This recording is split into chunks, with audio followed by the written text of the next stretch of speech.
Hey, what is up guys? GuitarRock here. Welcome back to another Stella Sora video. Now this is going to be a longer video because there's plenty of things I want to talk about. Basically things that I've learned in terms of trying to be more efficient in pushing your account. Of course, hopefully I'll be able to convey that in this particular video.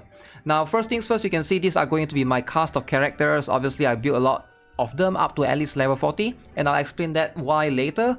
But first things first, let's talk about a couple of important things and important questions that a lot of people have been asking me, and that's going to be about stamina, right? So how do you level up fast?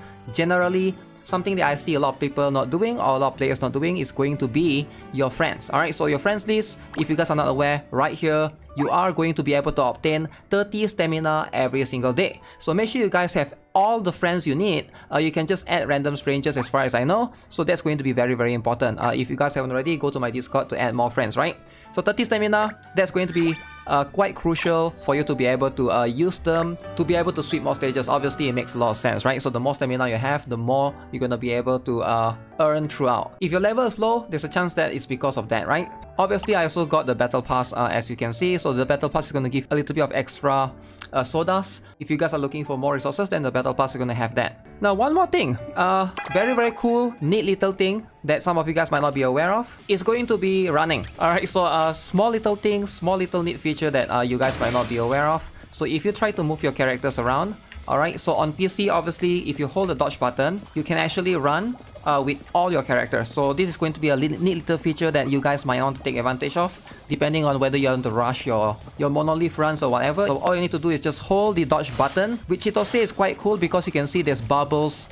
She leaves like bubble trails behind the back. The next thing that I'm going to talk about is the L to D. Alright, I'm sure you guys are aware right now, as you can see. Now there's a couple of faster methods for you to obtain the L to D for the characters. Alright, so these are going to be, I'm sure you guys are aware when you reach level 40, you're going to obtain like one more stage or one more layer of L to D for characters. But afterwards, you are going to unlock when you reach Affinity level 10, you'll be able to get additional L to D for each of the characters that you own.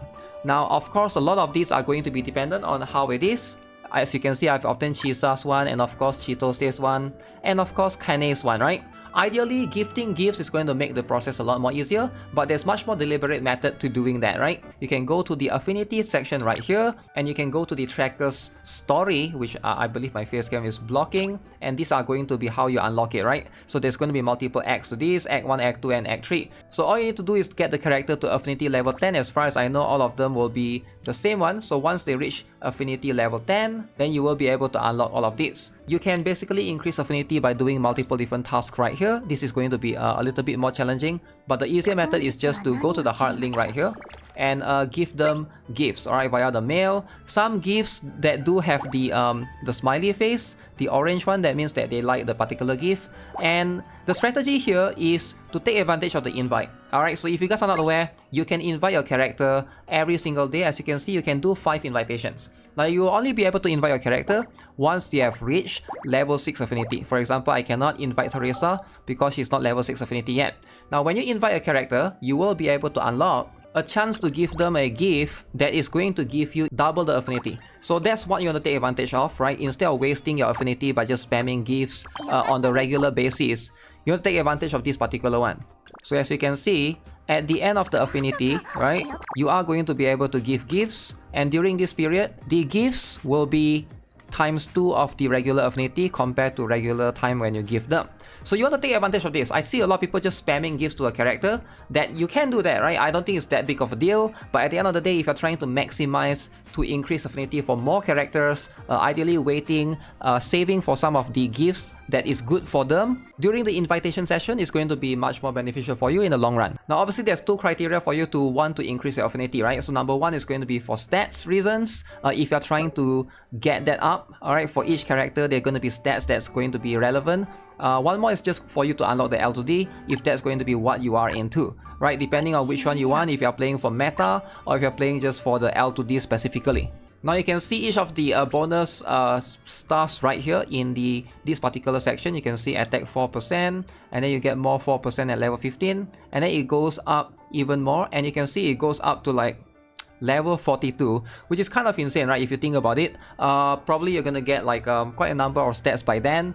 Now, one more thing that I think a lot of players are not aware is you can craft gifts. I hope a lot of you guys are aware of that by now. You can basically come to this part right here and do the material crafting. So this is going to allow you to craft multiple gifts depending on what you want to do or what you're trying to achieve. As you can see, I have 4 of these materials, the artifact wishing egg. Alright, so you can basically do that to craft some of these gifts. And if you want to, you can even collect some of these blue gifts and try to, if you have 6 of them, you can try to craft a specific orange one, right, in that particular case, just to be able to benefit more from the bonus of the ×2 affinity, because you are only going to be able to give 1 gift during the ×2 affinity, right? So basically in that particular method, you are basically trying to leverage to get more out of the ×2. Now, if you guys aren't aware already, you basically get those artifact wishing eggs by doing runs in the Ascension, right? Doesn't matter which one. Every time you talk to the NPC, you are basically going to get that by increasing the affinity with them. So keep in mind that's going to be something that's very, very important. Now, let's talk a little bit more about weeklies in this particular game then. Now, that's going to be this particular thing right here, the weekly limit that you can do 3000. You are going to be able to obtain this currency.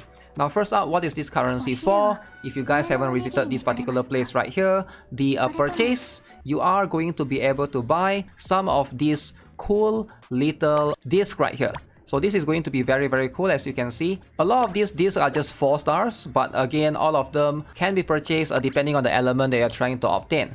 If you love some of them just specifically for the wallpaper or for the songs, you can do that as well. But this is personally my favorite one, but unfortunately I don't have many Umbra characters built right now, so I'm going to hold off for that. But yeah, if you're trying to obtain a specific element, you can basically buy these things right here. If you want to, you can also buy the silver disc. As you can see, you can get up to 10 right there. That's quite a lot, right? If that's going to be your priority, you want to collect more discs, you can do that as well. Now keep in mind, all of these 4000 ones are going to be 4-star discs. They are not going to be 5-star discs. So in my opinion, it's pretty much the same value of you just buying 10 of these, because you know, you guaranteed 4-star discs anyways when you do 10 pulls, right? So one more thing is there's a lot of these other things like the deluxe tracker promotion box that allows you to grab one of those things, and also there's the premium promotion tracker box as well, and again the exquisite gift box. If you're trying to get a specific gifts for your character, you can do that as well to try to increase the affinity faster, right? So these are the things that you have to do every single week. Now, there's a faster way for you to do the Ascension if you want to. Even though the weekly limit is 3000, there's a way for you to not play at all during that particular week. Let's say you have a week that you are extremely busy and you can't play much that particular week, you can't do any of your runs, right? So obviously, number one is you can save some of your tickets right here. Alright, the Monolith Stairs pass that you can obtain to basically just do the quick battle. So that way, you basically obtain that, right? So I'm sure you guys are aware by now. Number two, one more thing is you can basically get these things by going to the records and deleting them. Alright, you can save up a bunch of these records, and as you can see, if you were to dismantle them, the spelling is wrong right there, but if you were to dismantle all of these discs, so you can see I can delete up to 681 right now based on my save disk. But what you can do is you can basically try to save up a bunch and just use the dismantle method, right? So you can dismantle up to like thousands of the lost records, so you won't be missing out on any of the tickets if you have 1 week that you can't basically do too much, right? So make sure you guys take advantage of that, right? So that's going to be something that's very important. You don't have to just do runs, right? You can also dismantle the records that you have. Now, let's talk a little bit more about this thing right here, which is the other section in the purchase, right? So we saw that there's 2 sections. One is going to be the regular journey ticket, where, you know, this is the weekly stuff. And then you make sure you guys claim this daily gift every single day. Oh yeah, you got the wishing egg sometimes from there as well. There's one more thing called the Cataclysm Survivor. So let's talk a little bit more about this. Now, this particular Cataclysm Survivor, as you can see, they will be able to give you 5-star discs as opposed to 4-star ones, right? So these are going to be much more valuable, and you can see for 5-star disc, when you move them around, the 3D animation is actually way higher quality. Alright, so you can basically, you see it in a 3D manner, right? Fit inside that particular square, and this is going to be very, very cool. And of course, again, regarding this, I've made a separate video about that. Just try and focus on the elements that you're focusing on in that particular case, right? Depending on which one you have. These ones are going to be way more expensive at 15,000 if you want to obtain one particular one. So it is going to be really, really pricey. And how do you get those is by doing this particular thing called the Cataclysm Survivor. Alright, so if you guys haven't done it already, Cataclysm Survivor is going to be that particular mode. You know, you got normal, you got hard. This is going to be a separate thing that you guys have to explore.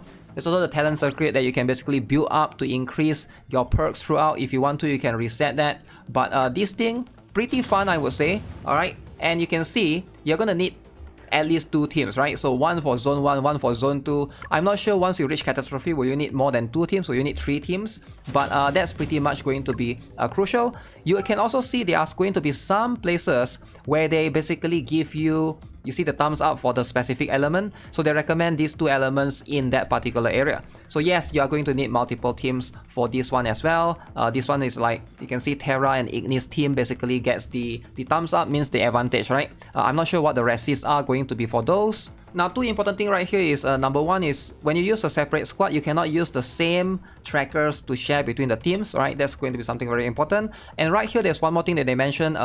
It's going to be seasonal, it seems like. So this thing might reset every month or something, but these rewards right here probably are going to be something that you basically earn maybe like every patch or something. I'm not too sure how often it resets, but it do make sense because you would, or else you wouldn't be able to obtain every single thing right here, right? So that's going to be one thing to consider as well. Now, I'm sure you guys are aware by now, ideally in the long run you want to build multiple different teams so that you can advance basically better in this particular monoliths, right? So ideally, if you guys are not aware, you also get plenty of dust along the way, the premium currency, so you want to try to obtain that. Even if you don't care about this, you don't care about the small little gems that you obtain right there, you need to care about building teams for Menace Arena.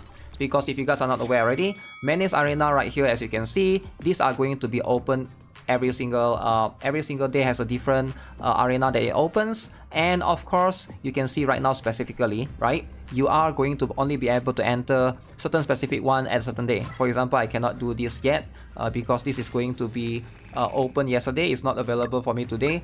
So I can only do the Lux one and the Umbras one, right? So if I were to enter the Lux one, if I were to try to basically challenge this, they will ask me which records I can use. Notice I don't have any Umbra characters main one. So you only need one character to be built, and that's going to be the main character. You can see right here. You basically need to enter with Lux main tracker. So basically you can have one Lux character as the main DPS, but the support can be another element if you want to. Now obviously, you're going to do less damage because if your support cannot do the mark thing, you are going to generally just do less damage, but still, ideally early on, you want to be able to progress all of this Menace Arena. So you want to build at least one main DPS of each element. So that's going to help you a ton. Doesn't matter if it's 4-star or 5-star, just whoever that you have, consider doing that, right? Now, if you can, you want to try to get at least 2 characters, 2 of the same elements, because you can see so that you can get this particular perk right here, right? So this one has the Gift of Light 2, energy charge efficiency plus 60% when Lux element trackers in the squad is more than or equals to 2. So that's going to be very, very important. I believe it's the same for every single one. So this one is going to be for the Umbras one, the dark type element. You can see same thing right here. If you can get Echo Darkness 3, energy charge efficiency plus 100% when Umbra element trackers in the squad is more than or equals to 2. If you can get at least 2 characters, alright, then that's going to be very, very beneficial. That's how I did my run for my Terra team right here. I managed to obtain, I don't have a full complete Terra team, but I have 2, which is Jerry and Azuna, and then I used another one. So you gotta have the records for each of these specific team. Now, there's a very good efficient method on how to build records for weaker teams. And that's going to be, let me show you guys how to do that, right? So right here you can see, you take advantage of the sweep tickets that you have. And that's going to be very, very important. If you guys have sweep tickets, please don't consume all of it, right? Try to save a little bit here and there.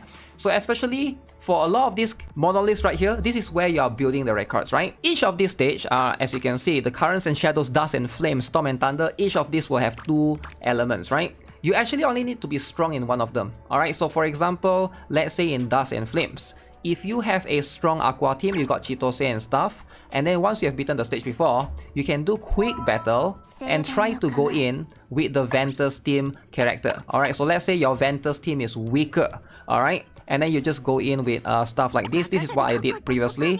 And then you can use, I don't have 3 full Ventus team, I can use 1 off banner. You can do something like that and just go with the quick battle. For quick battles, you are less likely to die because it's going to be full auto, right? It's pretty much a sweep. You can take advantage of that by building records for your weaker team. You gotta have one strong team first to go in one of these. The Ignis one, I've already beaten this stage multiple times with the Ignis one. But let's say I do a quick battle right here. If I auto deploy, they will want me to use my Ignis team. But let's say I want to build a record using the Umbra element. I will put a level 30 Coronis right here, level 40 Corset as a support, Nazuna right here. And let's see if this works, right? These are going to be my my weak cards for a lot of this Umbra element one. So as you can see, I was able to sweep this all the way to... I was able to get a decent record right there using a level 30 main DPS character, right? So this is going to be something that you can take advantage of. So of course, early on, you're not going to have a strong team of every single element, and that's fine. But in each of these, you want to have at least one of these as strong element and the other one is like weaker. You can just sweep using that particular one. Hopefully you guys understand what I'm trying to portray here, and therefore you are going to be able to get the bonuses. Also, for those of you who haven't done this, make sure you guys go to the research project, go to the monolith research, and constantly do the quick research right here. This is going to be very, very important, and it's going to be able to allow you to do more of these things. Ideally, I've been slacking a little bit. I should be able to get everything in the monolith research tree. Each of these are going to give you perks, right? Bonus things that you can basically take advantage of in the monolith as well. So with that being said, that's pretty much going to be the crucial stuff, what I've learned so far before reaching level 30, right? So hopefully that's going to help you guys with your account progression. If you guys haven't already, give this video a like, subscribe, and I'll see you guys in the next one. Stay tuned for more Stella Sora content. Have a nice day. Goodbye.